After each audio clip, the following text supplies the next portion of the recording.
સાબરકાંઠાના હિંમતનગરના બામણા ગામે વન વિભાગ દ્વારા 75 એકર જેટલા ગૌચર હસ્તગત કરી આજે મોટાભાગના તમામ ગ્રામજનો સાબરકાંઠા જિલ્લા સામર્થાને રજૂઆત કરવા ટ્રેક્ટર સાથે પહોંચ્યા હતા। તેમજ એક મહિનામાં આ મામલે કોઈ ચોક્કસ નિર્ણય ન લેવાય તો પોતાના પશુઓ સાથે સાબરકાંઠા જિલ્લા કલેક્ટર કચેરીએ ધરણા કરવાની તેમણે ચીમકી ઉચ્ચારી હતી। હિંમતનગર તાલુકાના બામણા ગામમાં 75 હેક્ટર ગૌચર ફોરેસ્ટ વિભાગે પચાવી પાડી હોય તેવા આક્ષેપો ગ્રામજનો દ્વારા કરવામાં આવ્યા હતા। વનીકરણની કામગીરી શરૂ કરતા જ ગ્રામજનોમાં રોષ ફેલાયો હતો। જો કે આ અંગે વારંવાર રજૂઆત કરવા છતાંય આજ દિન સુધી વન વિભાગ સહિત જિલ્લા વહીવટીતંત્ર દ્વારા કોઈ ચોક્કસ નિર્ણય ન લેવાતા આજે ગ્રામજનોએ હિંમતનગર આવી પહોંચ્યા તેમજ નાયબ જિલ્લા સમાહર્તાને આવેદનપત્ર આપવા માટે વિવિધ પ્રકારના બેનરો સાથે સૂત્રોચ્ચારો સાથે પગપાળા રેલી યોજી હતી તેમજ ન્યાય માટે અધિક કલેક્ટરને લેખિત આવેદનપત્ર આપી રજૂઆત કરી હતી। જેમાં ગામની એક બાજુ મોટું હાથમતી જળાશય આવેલું છે તો બીજી બાજુ મોટું ડુંગર પણ આવેલું છે। ગામના પશુઓ માટે એકમાત્ર આધાર ગામનું ગૌચર હતું અને તે ગૌચર ફોરેસ્ટ વિભાગે પચાવી પાડતા ગ્રામજનોની હાલત કફોડી બની છે।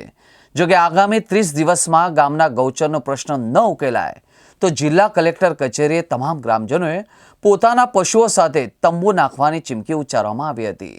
અમારા ગામની ખૂબ ખરાબ પરિસ્થિતિ છે કારણ કે અમારું જે ઢોરોને ચરવા માટેનું જે અમારું ગુજરાત જ ઢોર છે। આગળ ડેમ ભરેલો છે, પાછળ ડુંગર છે, અમારો ઢોરોને જીવવાનો કોઈ આધાર નથી।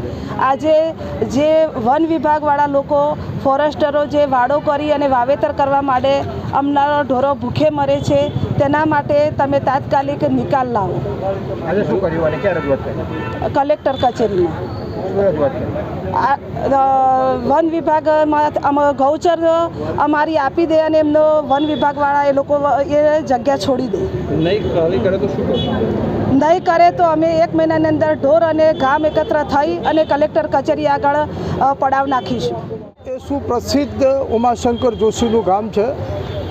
આ ઉમાશંકર જોશીના ગામની સ્થિતિ અને ગામમાં રહેનારા સ્થાનિક ગ્રામજનોની સ્થિતિ આજે બહુ જ દયનીય સ્થિતિ છે। અગાઉ અમે કલેક્ટર સાહેબને અનેકવાર લેખિતમાં અને મૌખિકમાં રજૂઆતો કરી ચૂક્યા છીએ અને આજે છેલ્લે અમે સમગ્ર અમારા ગામના તમામ માજી સરપંચો અને ગ્રામજનો સાથે અમે આજે રેલીના સ્વરૂપે 5 મુદ્દાનું આવેદનપત્ર અમે આપવા માટે આવ્યા છીએ। મુખ્ય મુદ્દો તો અમારો એ છે કે ગૌચરમાંથી વનીકરણ તાત્કાલિક હટી જવું જોઈએ। એકમાત્ર અમારો જીવવાનો આધાર હોય તો માત્ર ને માત્ર 592ની 75 એકર જમીન છે। જો આ જમીનમાંથી તાત્કાલિક વનીકરણ હટાવવામાં નહીં આવે તો આવનારા દિવસોમાં અમે અમારું સમગ્ર ગામ, અમારું પશુધન અને અમારા ગામમાં રહેનારા તમામ લોકો ગામ છોડી અને અમે કલેક્ટર સાહેબના ઓફિસ આગળ અમે પડાવ નાખવા માટેનો સિવાય બીજો કોઈ ઉપાય નથી। એ સિવાય હવે બીજો કોઈ રસ્તો રહ્યો નથી। એટલે આવનારા દિવસોમાં એક મહિનાની અંદર જો અમારો કોઈ પણ પ્રકારનો નિકાલ લાવવામાં નહીં આવે તો અમે માર્ચ મહિનામાં અમે આખું ગામ એકત્ર થઈ, ગામ તો એકત્ર થઈ જ ગયું છે પણ આખું ગામ એકત્ર થઈ અને અમે ગામ છોડી અને કલેક્ટર સાહેબ એટલે કે હિંમતનગરમાં કલેક્ટર સેવા સદનમાં અમે અડિંગા લગાવવા માટે અમારી તૈયારી છે। ખોટી વન વિભાગ દ્વારા કોઈ ખોટી રીતે ગૌચર દબાવી લેવામાં આવેલ નથી। ખરેખર જે ફોરેસ્ટ છે તેની અંદર જ અમારું ફોરેસ્ટ ડિપાર્ટમેન્ટ કામ કરી રહ્યું છે। ખરેખર એમનું ગૌચર છે એ બીજી જગ્યાએ છે પરંતુ એ લોકોને એમ લાગે છે કે ભાઈ હાલ આ જે ફોરેસ્ટ જે નજીકનો વિસ્તાર છે ગામની નજીકનો એ ફોરેસ્ટ છે, એ ફોરેસ્ટ અમારું ગૌચર છે એવું માની જાય છે। ના માને કદાચ ગ્રામ લોકો પોતાની માંગ પર પડી હશે તો આપ શું કરશો? નહીં, અમે તો અમારા કાયદા મુજબ નિયમ મુજબ અમે એમને વળગી રહીશું, બરાબર।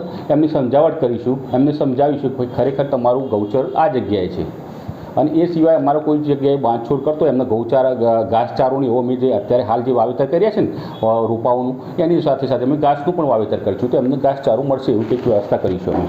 અત્યાર સુધી કોઈ રજૂઆત આવી આપણી સુધી? હા, રજૂઆત તો આવી છે અને એ પ્રમાણે અમે જવાબ પણ આપ્યો છે અને સ્થળ ઉપર અમારા સર્વેશ્રી જઈ અને ત્યાં આગળ ગામ લોકોને બી બતાવ્યું છે કે ભાઈ આ ખરેખર આ ફોરેસ્ટ આટલું છે અને તમારું ગૌચર આ જગ્યાએ છે।